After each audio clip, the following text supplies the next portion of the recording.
Hello, I'm Lauren Zerniak, and today I'm going to be guiding you through the 6 types of rage and how to address them. Our objectives for this training are to investigate what rage is and some of the potential causes. We're also going to discuss Dr. Potter Afron's 6 identified types of rage and explore interventions for helping those with rage issues. When we conceptualize the difference between anger and rage, we can think of them as anger being an emotional response. So is outrage. It can be felt in response to rudeness, injustice, and abuse, appropriately so. It is an active response to issues and situations occurring at the present time. It takes minutes to be felt and expressed. Anger is about the here and now. Rage is about the there and then. It is a reaction, situations, circumstances, peoples, processes, and problems that tend to be in the past. It takes a very long time because it is grounded in our personal life history. Aggression is a behavior. Both anger and rage may lead to verbal or physical aggression.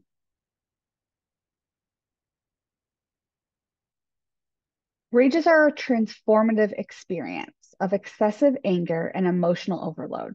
You become somebody noticeably different to yourself, to those around you during the episodes, but eventually you return to normal afterwards. They trigger partial or complete loss of 3 different domains. First domain being conscious awareness. A person doesn't remember what he says or does when he rages. During a rage episode, someone could black out or have no memory of what's happened. This is different, though, than a blackout caused by substance use. The second domain would be the normal sense of self. The person feels as if someone has taken over their own body and actions. Think Dr. Jekyll, Mr. Hyde kind of experience. And the last domain is behavioral control. At worst, people who struggle with rage can and do kill people while raging.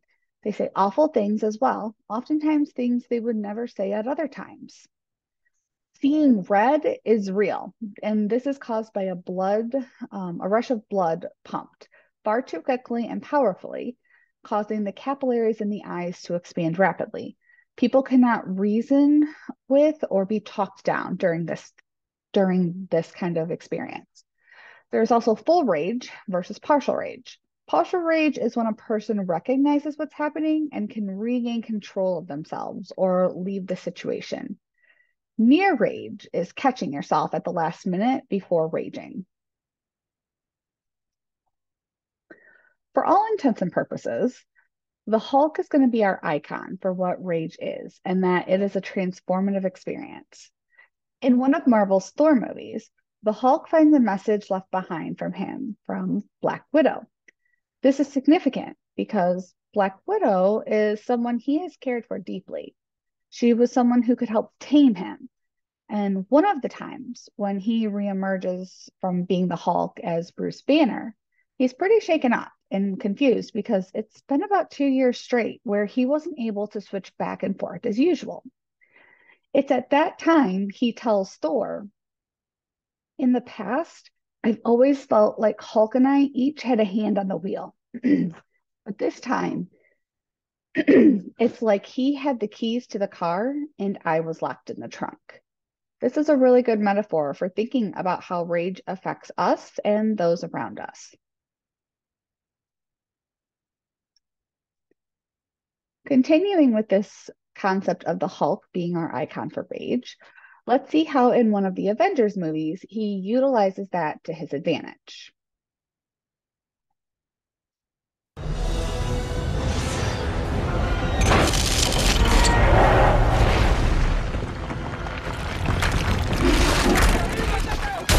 Well, we got his attention. What the hell was step 2?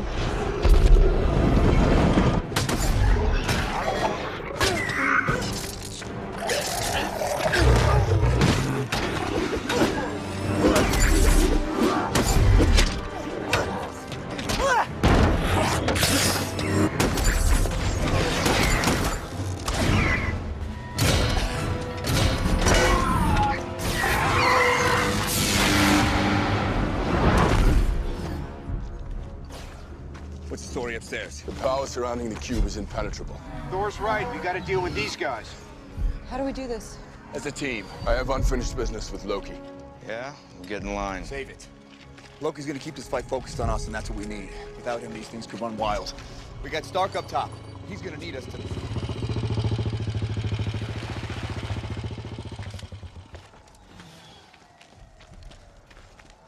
So, this all seems horrible.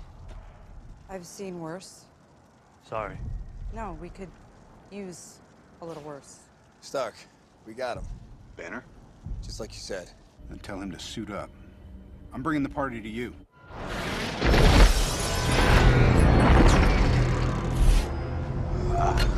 I don't see how that's a party.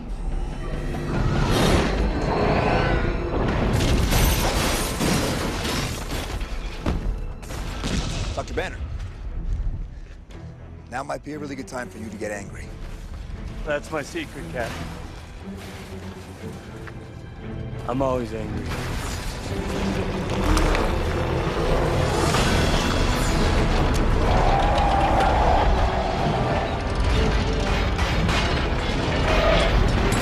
Hold on!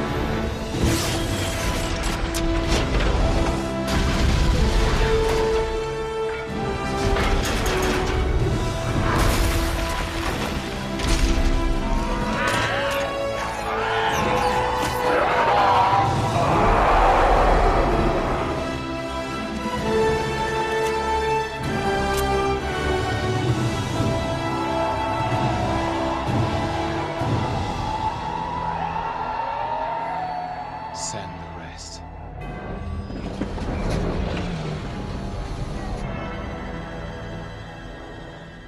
Guys, Call it, Captain. All right, listen up. Until we can close that portal, our priority is containment. Barton, I want you on that roof, eyes on everything. Call out patterns and strays. Stark, you got the perimeter. Anything gets more than 3 blocks out, you turn it back or you turn it to ash. Can you give me a lift? Right. Better clench up, Legolas. Thor, you gotta try and bottleneck that portal. Slow him down. You got the lightning. Light the bastards up. You and me, we stay here on the ground. We keep the fighting here. And Hulk. Smash.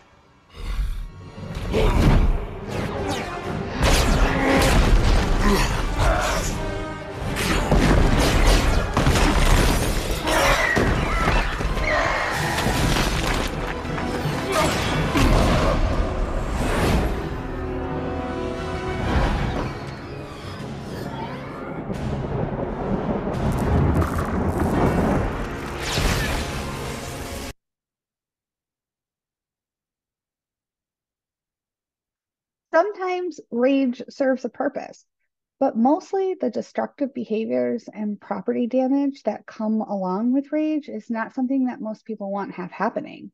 Because of the disruption in the relationship with those around them, their loved ones don't recognize this person and may even be afraid of them. Looking at rage from a physiological standpoint, we know that dopamine is known as the feel-good hormone. However, excess dopamine can trigger rage. This is what stimulant drugs cause to flood the brain. Serotonin is a chemical messenger that affects well-being.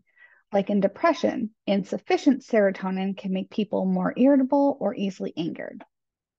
Excess testosterone can trigger rage, what we might refer to as roid rage, or mothers' protective responses towards children are both examples of how hormone imbalances may impact a person's threat response.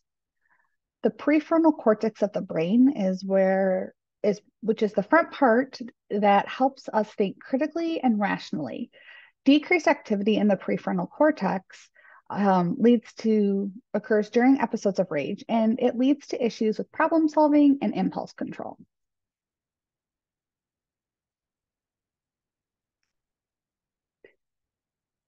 So, rage brings forth many consequences. Let's go over a few of them. One being broken relationships. People become afraid of them. They're labeled as a loose cannon. Another would be loss of freedom. There might be temporary protection orders, restraining orders, jail and prison time. Next, they may face job loss or financial stress with legal fees, lost wages, replacing broken possessions. There's also isolation and distrust. People are holding grudges and feeling persecuted and paranoia. There's also self-hatred and guilt. There's anger and shame about breaking promises to never do that again.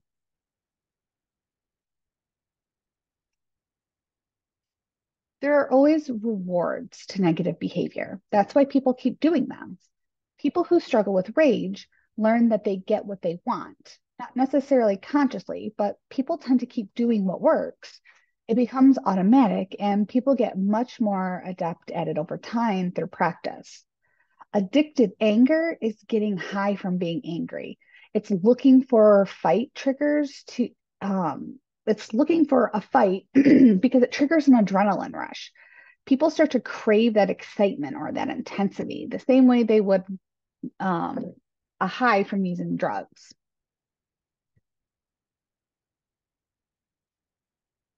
Comorbidity is the existence of more than one condition in your body at the same time. Let's do a quick dive into just 3 of these and how it relates to comorbidity with rage. We're going to look at substance use and abuse. Substance use disinhibits underlying anger. It stuffs anger rather than expressing it. It promotes irritability when intoxicated, raging while withdrawing from substances, and also long-term personality change from brain damage. Next, mental health issues. So intermittent explosive disorder, or IED, usually begins in the early teens, but can be seen in children as young as 6. It is most common in people under the age of 40. Probably more common than realized, may be an important cause of violent behavior. Some studies have found that intermittent explosive disorder is more common in men. And the last one that we're going to go over for this presentation is trauma. Trauma produces brain changes that are sometimes permanent, that lessen the ability to control our emotions as a way to keep survivors safe. Trauma symptoms are a neutral response to an unnatural event. Raging may be a person's brain feeling as though it needs to fight for its safety. Those most at risk for rage include the following: people who are under 25 years old of any gender, if they have a history of a traumatic brain injury or other head injury, people with past physical or emotional trauma. As a child, they may have witnessed caregivers or role models raging. Strong reactions to shame, rejection, or abandonment. These are very uncomfortable, hard to sit with feelings, but when they are raging, they feel alive, alert, strong, or even high.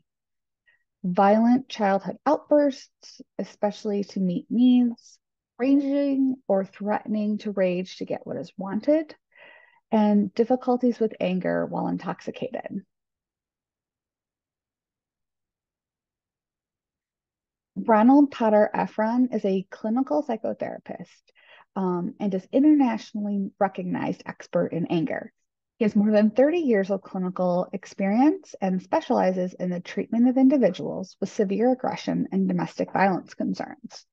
Over the next several slides, we will look into each of these rage types more in depth.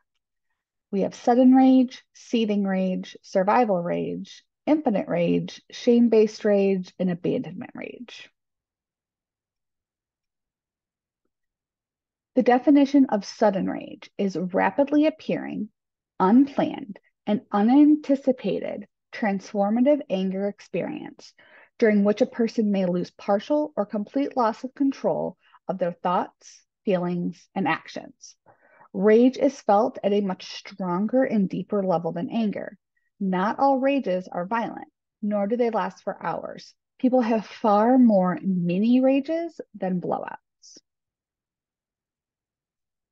The indicators of sudden rage are that it comes on both very quickly and very intensely. A person may be instantly furious at perceived insult or threat. Losing control over what is said or done. the person may black out, or having no memory of words or actions. It's possibility that they may harm or kill someone. And feeling like you became a different person when angry may seeming strange, scary, or crazy to others around you.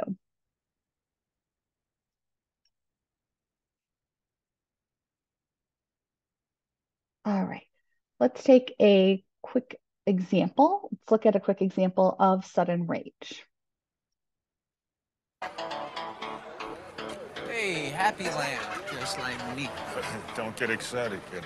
I've been here before. This is embarrassing. I'm a professional golfer, for God's sake.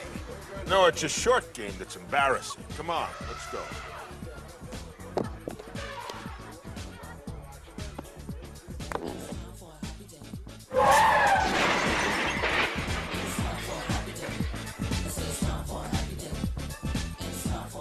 Okay. This time, just line up your putt. Don't even look at the hole, huh? Aim for a spot 6 inches in front of the ball.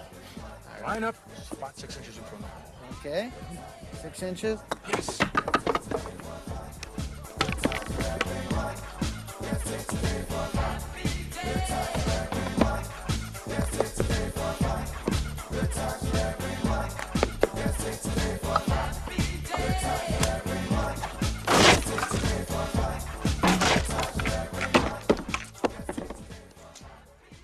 All right, this one's very tough.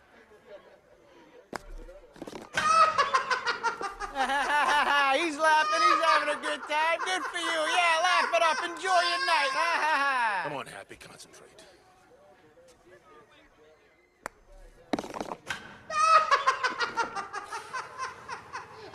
Ain't that clown? Easy.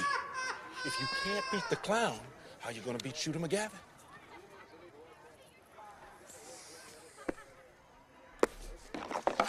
Yeah! You're gonna die, clown! You think that's funny? I don't hear you laughing now! Whoa, whoa, whoa! Enough.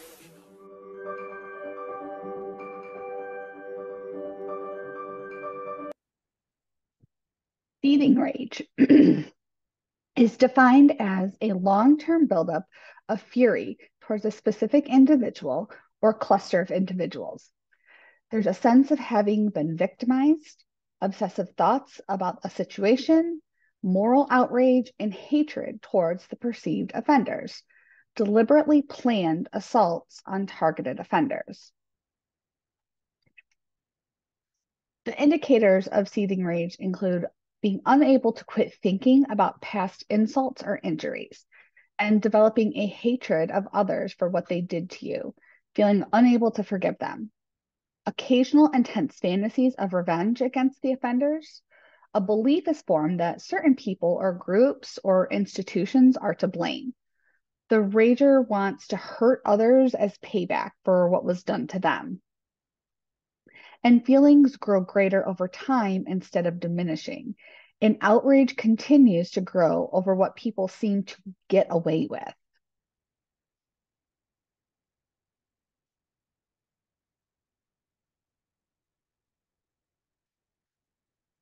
A 2023 report published in the Journal of American Medical Associations covering from 2014 to 2022 found that there had been 4,011 mass shootings in the US, most frequent around the southeastern US and Illinois.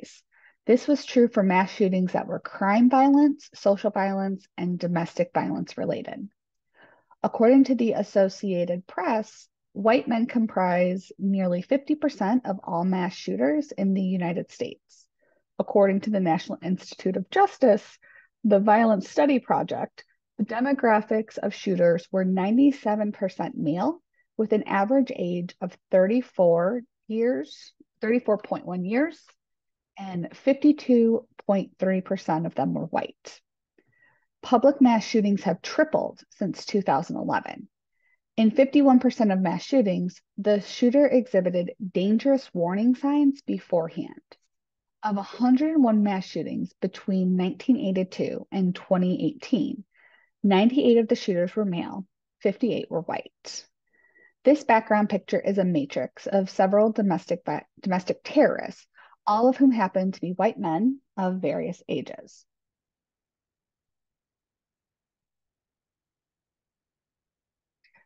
Survival rage is a feeling of tremendous fury that is triggered by real or imagined threat to a person's physical safety or survival. The message in a survival rage is simple. You are threatening me. You could kill me. I must kill you first. Most people who experience survival rages have been threatened with death at some point in their lives. Unfortunately, this way of reacting may outlive its original purpose. You rage when there is no real danger. You fight for your life when nobody is trying to kill you. The indicators of survival rage include physical fights where you seem to have incredible strength, blacking out, and unable to remember what was said or done. This may result in threatening to hurt or kill people that you love. Feeling of fighting for my life, even in just exchanging words. They may develop distorted thinking patterns that people intend to harm you. The person could be feeling both very angry and very scared simultaneously, and being startled very easily or reacting strongly to being startled. For the purposes of collecting statistics, the FBI has defined a hate crime as a criminal offense against a person or property motivated in whole or in part by an offender's bias against race, religion, disability, sexual orientation, ethnicity, gender, or gender identity.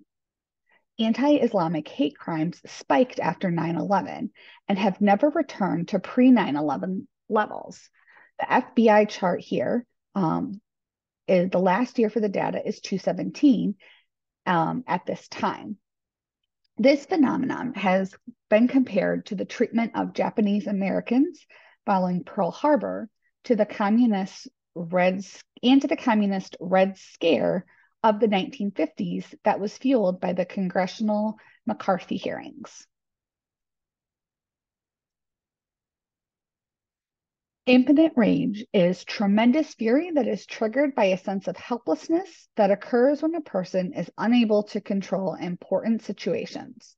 The trigger is particularly true of Americans and other Western countries that stress independence, self-determination, and taking charge of your own life. It takes a lot of misery to produce an impotent rage. You gradually feel more and more desperate as you struggle ineffectively to control your own fate. The indicators for impotent rage include feeling like you want to explode because people weren't listening to you, feeling helpless and furious at situations you can't control, developing the constant narrative, I just can't take it anymore, feeling like you had to do something, even if it made it worse. This might include anything on one end of the spectrum, like screaming when things don't go your way, all the way to the other end of the spectrum, like punching, throwing, or destroying things. And thoughts of revenge towards people in power over you. This is a way to kind of take that power back, or an attempt to take that power back.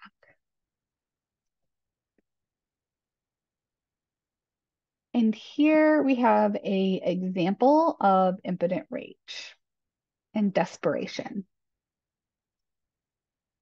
Lieutenant Frank Grimes of Chicago Police Department. Are you the man in charge? That's right. Well, who am I speaking to? John Q. I assume since all the doors are locked, this is a hostage situation. Is that correct?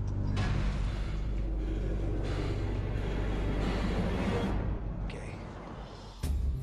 Bless me, Father, for I've sinned.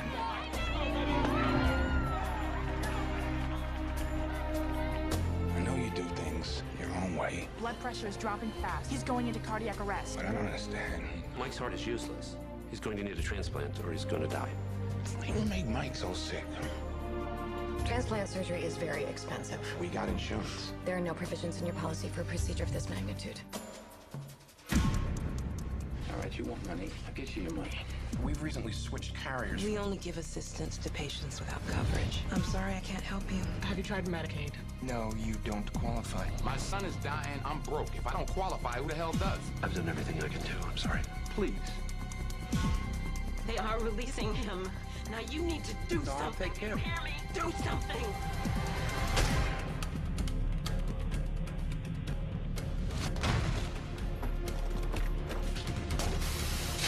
The hospital's under new management now. Everybody does exactly what I say. Nobody will get hurt. Or hurt.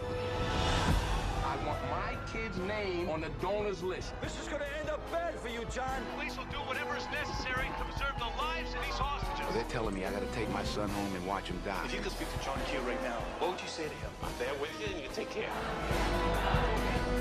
5:15, Frank. Something happens for me. Are you praying for her, baby? Yes, I'm praying, sweetheart.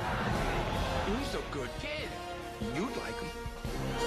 I am not gonna bury my son. I got a shot at this guy and I'm gonna take it. My son is gonna bury me. Take the shot.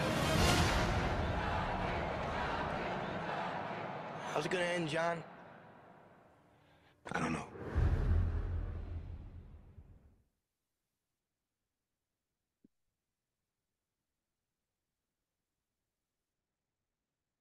In shame-based rage, shame is related to tremendous oversensitivity to criticism.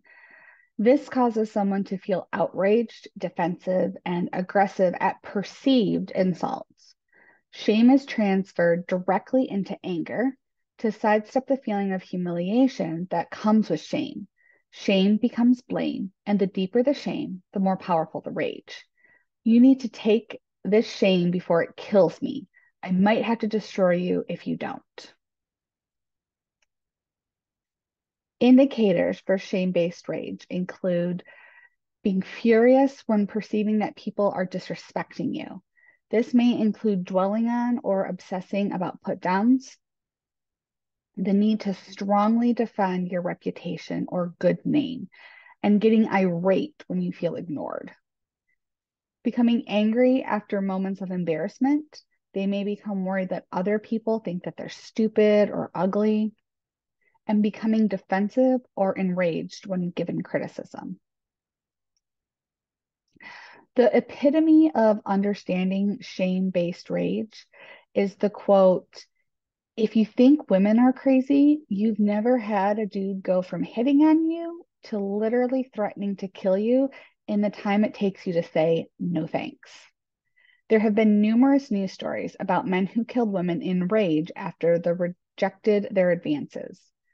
There are also constant examples of men making insults and even rape and death threats to women who reject their advances in person and online.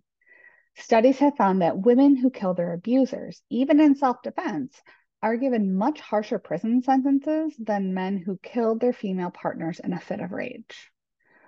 According to statistics compiled by the ACLU, women who kill their partners will spend an average of 15 years behind bars, while men who kill their female partners serve much shorter sentences, on an average between 2 to 6 years. While most would agree homicide dictates a sizable prison stint, the question is, why are women being punished so much more harshly, especially when you consider this statistic? At least 90% of women in prison for killing men report having been abused by those men. Potter Efron says that abandonment rage is feeling of tremendous fury that is triggered by real or imagined threats of abandonment, betrayal, or neglect. Indicators for abandonment rage include furious thinking about having been abandoned or betrayed, feeling neglected or ignored is almost intolerable, looking for reasons or proof that people cannot be trusted, including feeling cheated for giving more than you get back, preoccupied with the idea of paying back for rejection or betrayal, and struggling with intense feelings of jealousy. You're unable to accept empathy from who you're angry with.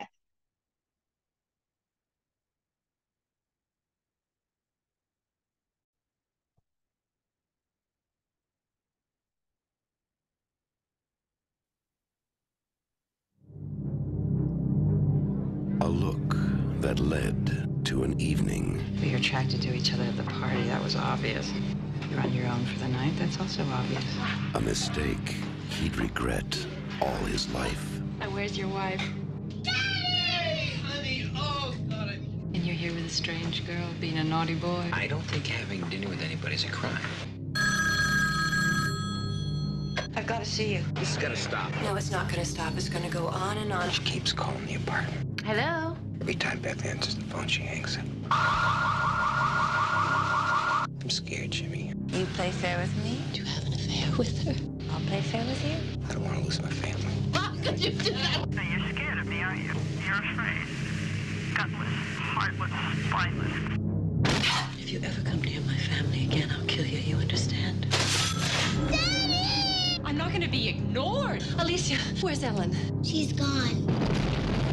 Call the police. Whatever resentment she's feeling, she's probably got it out of her system. What if she didn't get it out of her system? What then? Fatal Attraction. I guess you thought you'd get away with it. Well, you can't.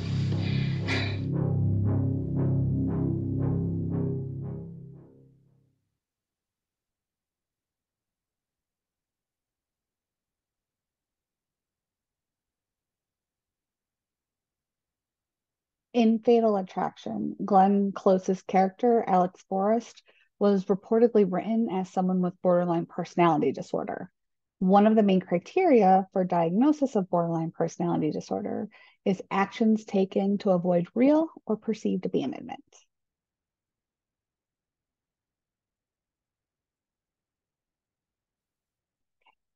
So, instilling a sense of hope in the people we work with, that they will be able to recover control of their emotions can be extremely important. However, it's also important to be honest with them that it will likely be a slow process and that they will make mistakes along the way. Now that we've addressed the 6 types of rage, let's look at how a person can work through them. By following the rage breadcrumbs or connecting the dots, it can lead you to important information on how to get out ahead of future rage episodes and either avoid them or plan for ones that cannot be avoided.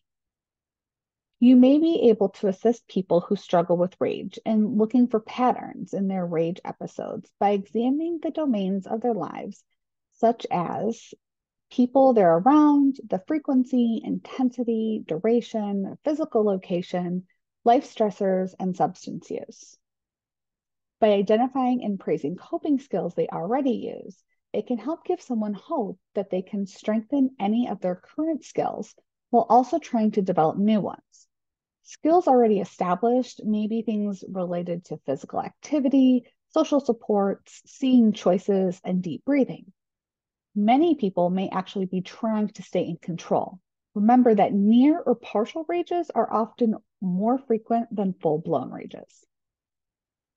Developing or strengthening empathy and compassion for others is thought to be one of the most important tools for addressing rage, anger, and resentment.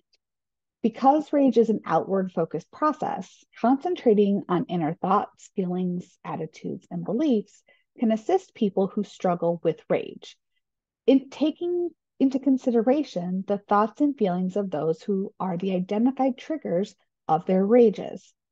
Some examples of how empathy can support a person trying to recover from rage is that it reduces anger by reducing negative judgments and maintains an open, non-critical mental state.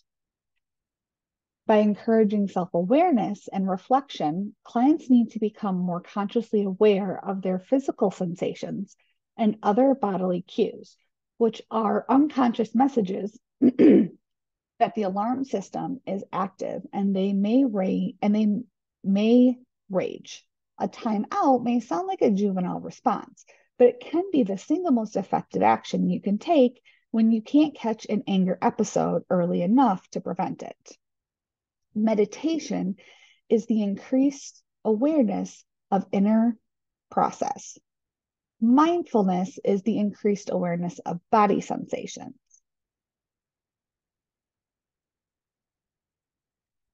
So I want to do an exercise with you on practicing mindfulness. This is called 5-4-3-2-1 grounding. And it may be something that you can do with individuals you support when you notice them starting to escalate. The first thing I want you to do right now is identifying 5 things that you can see. Try identifying different types of things, not just I see 5 pieces of paper directly in front of me. Secondly, I want you to look around and identify 4 things that you can touch. I want you to actually physically touch them right now and try to pick things with different textures.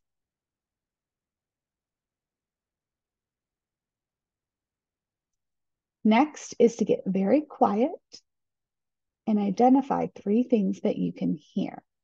You have to really focus and pay attention to the things around you. Now we're going to focus in a little bit more and identify 2 things that you can smell. This could be in the room or scents that are on you. Maybe things like air fresheners or shampoo or lotions or laundry detergent. Finally, we are going to identify 1 thing that you can taste. This is usually the last thing that you ate or drank. For me, it's coffee. If the person you are trying to support responds well to this type of activity, you could take them into different areas or even different parts of the same room so they have new things to notice and identify. Cognitive behavioral therapy, or CBT, works on the assumption that your beliefs influence your emotions and your behavior, and that by identifying and addressing problematic thoughts, you can help to change your behaviors and experiences for the better. By working with a licensed professional, CBT can help people who struggle to manage their anger by teaching them different ways to think about the triggering event, which in turn will change the way they feel and behave as a result. If the person is agreeable to it, you might be able to coordinate with their therapist to see in what ways you can reinforce the work they're doing. It's important to note here that as professionals, we must all remain within our scope of practice. This means, as an example, just because I'm someone who has received a lot of chiropractic care in my life, and I have a family member who's a chiropractor, and I work in a chiropractor's office, doesn't mean I am qualified to give any spinal adjustments. So on this cycle of anger here, I'm going to walk you through an example of how cognitive behavioral therapy would work for someone struggling with anger. Let's take the triggering event of being cut off while driving and the person speeding past you. The negative thought would be something like, that person doesn't care about anyone but themselves, which then feels disrespecting to you, which then leads to the emotional response of rage towards the driver. This brings on the physical symptoms of a racing heart, clenched muscles, and sweating. Then follows the behavioral response, chasing after the car of that person, yelling at them, maybe throwing something at their car. Now, triggering events still occur, so you will likely at some point be cut off while driving. CBT helps a person intervening at the thought stage. Instead of the negative thought you had last time, you would try to stop yourself and instead think something like, maybe a loved one is in the hospital and they're trying to get there to be with them. This would change your emotional response, likely to something like empathy and understanding. You would bypass those physical symptoms. Maybe if anything, you'd feel a little pang in your heart because you too have had that experience. Then the behavioral response would be to offer them some grace and to hopefully let it go.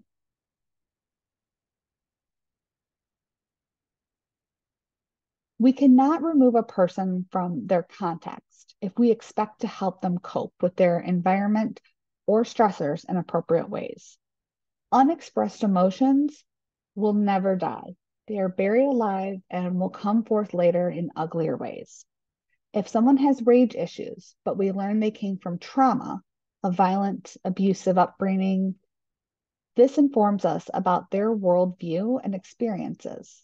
In the same way that clients with substance use disorders and mental health issues need to address both in order to have the best chance at recovery, The same is true for people who struggle with rage that have a history of trauma. Psychologists at Columbia University have more defined microaggressions as brief and commonplace daily verbal, behavioral, or environmental indignities, whether intentional or unintentional, that communicate hostile, derogatory, or negative slights and insults that potentially have harmful or unpleasant psychological impact on the target person or group. This could be on the basis of race, income, religion, ableness, gender, immigration status, sexual orientation, and or other characteristics such as body type and size. Any marginalized group has the potential to be affected, including persons with mental health issues. Microaggressions add up and wear out their targets. Not only do microaggressions harm mental and physical health, they can also undermine trust in service providers and caregivers. It is so important for us who work in helping professions to take extra training on cultural sensitivity. While we won't be digging deeper into that during our time here, I'm mentioning it because understanding more about what is considered microaggression may help you identify them even within yourself, and all you to attempt to reduce and deal with your own unintentional microaggressions. Going back to our icon of transformative rage, now Professor Hulk, he talks about after years of treating the angry side of him as some kind of disease and something to get rid of, he starts to look at him as something he just had to live with and figure out a way to gain control of and integrate into his life. During this scene in Endgame, now that Hulk has changed, he's kind of ashamed of his previous behaviors. All right, we all have our assignments. 2 stones uptown, 1 stone down. Stay low, keep an eye on the clock.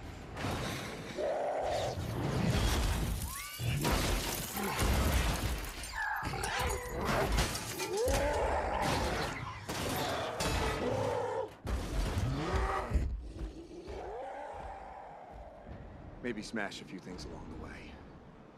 I think it's gratuitous, but whatever.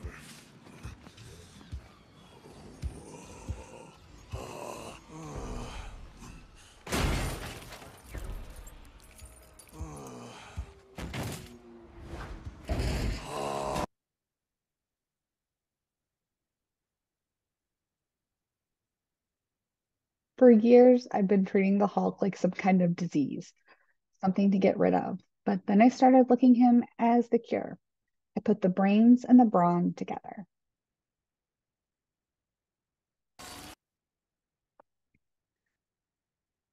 Let's do an exercise involving the intersection of gender, race, and rage in our culture. Who is allowed to be angry and how are they allowed to express it? A reminder of the differences we discussed initially. Anger is an emotional response. So is outrage and can be felt appropriately in response to rudeness, injustice, and abuse, etc. Rage is reaction, situations, circumstances, people, processes, and problems that tend to be in the past. Aggression is a behavior. Both anger and rage may lead to verbal or physical aggression.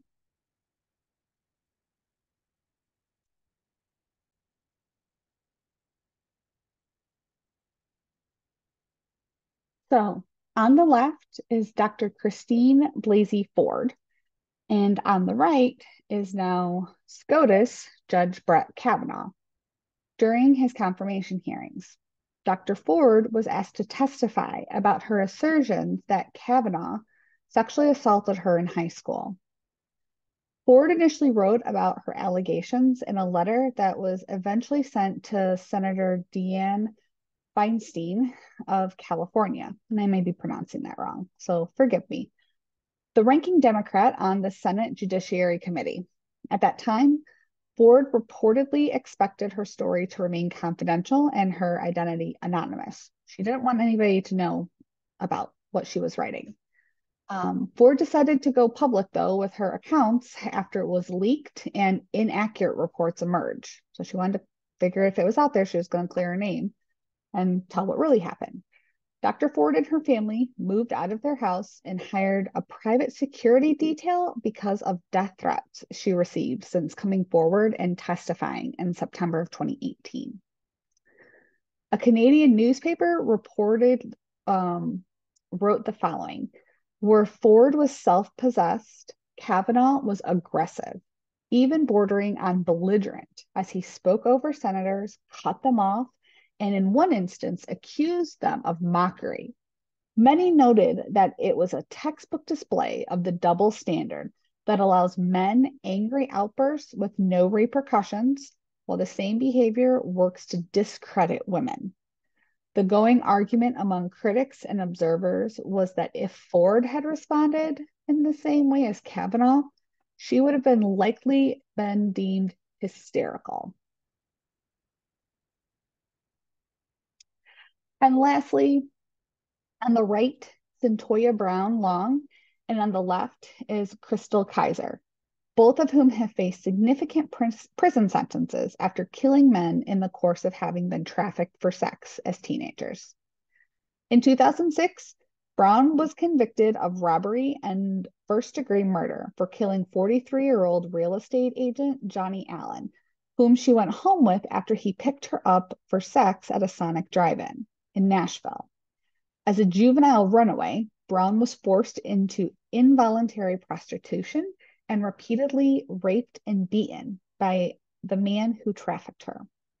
Brown reportedly killed Allen with a .40 caliber pistol she had been given by her pimp for protection because she believed that he was intending to harm her with a gun of his own. The man who raped and trafficked Brown was never prosecuted and was shot to death in 2005. Miss Brown was tried as an adult, one of nearly 200 people sentenced as minors to Tennessee's 60-year mandatory minimum life sentence, the toughest in the nation, according to the Sentencing Project, which is an advocacy group.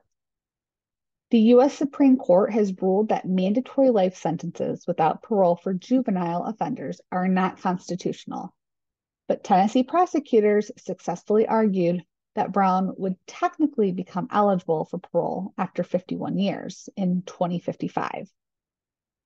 Only 2% of offenders in Tennessee have had their case reviewed by the Clemency Board. Cyntoia served 15 years before being granted clemency by the outgoing Tennessee governor.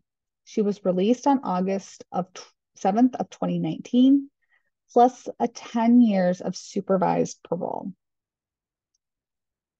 Then there's Wisconsin teenager Crystal Kiser. She was 16 when she had left home due to her mother's abusive boyfriend and met 33-year-old Randy Volar, a white man. He raped her several times and filmed the encounters. Kiser reported to investigators that Volar would take her shopping, take her to expensive dinners, and buy her gifts, all in exchange for sex. When she was arrested in the summer of 2017, Volar paid her $400 bail and then gave her a list of specific sex acts he expected in return. I told him that I never wanted to do that, Crystal said. He said that I had to because I owed him. Kiser attempted to distance herself from Volar after this. He had started to talk violent and stuff, she said. I was going to stop talking to him, and he said that if I did, he was going to kill me. Volar was arrested in February 2018 on suspicion of trafficking at least 12 underage Black girls, some of whom may have been as young as 12 to 13 years old, as well as suspicion of distributing child pornography, but he was released without bail.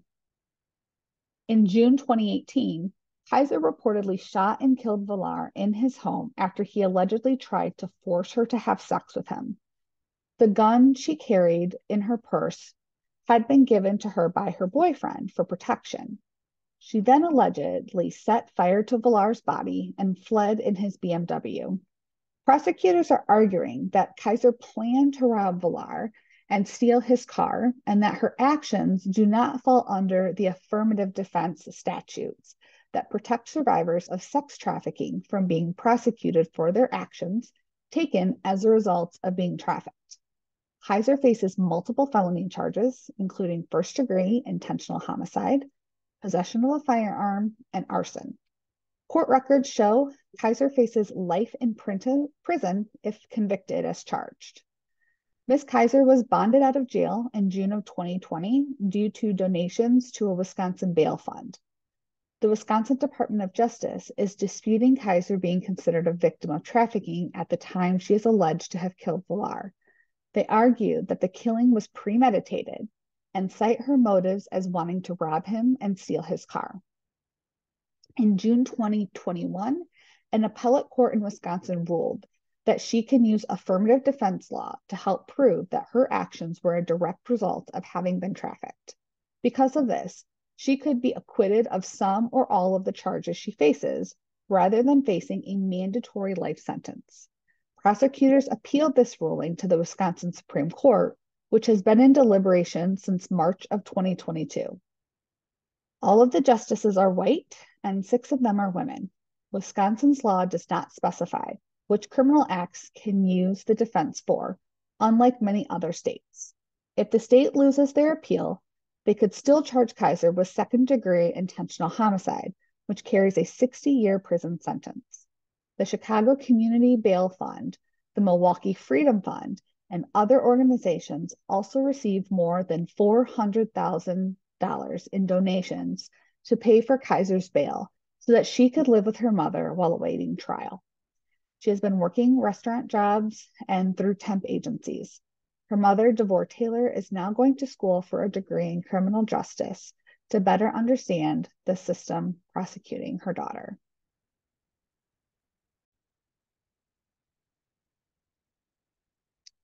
That brings us to the end of our presentation. And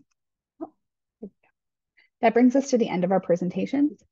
Thank you so much for watching, and thank you for choosing ViaQuest.